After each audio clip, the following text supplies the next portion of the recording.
ఈరోజు దేవుని వాగ్దానము తిమోతికి వ్రాసిన 2వ పత్రిక 4వ అధ్యాయము 4వ వచనము. సత్యమునకు చెవినీయక కల్పనా కథల వైపు తిరుగు కాలము వచ్చును.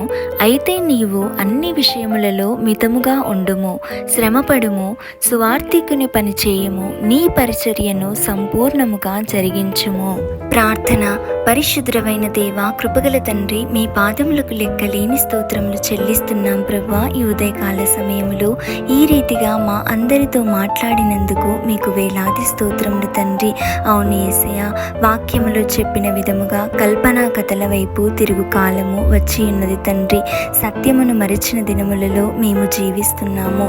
మాకు సహాయము చేయండి, మా అజ్ఞానమును తీసివేయండి తండ్రి. ప్రతి విషయములో కూడా మితముగా ప్రవర్తించే జ్ఞానమును మాకు దయచేయండి తండ్రి. సత్యమును గుర్తెరిగే జ్ఞానమును అనుగ్రహించండి. సంపూర్ణముగా మీ పరిచర్య చేయుటకును ప్రభువా మాకు తగిన జ్ఞానమును, మారు మనసును అనుగ్రహించండి.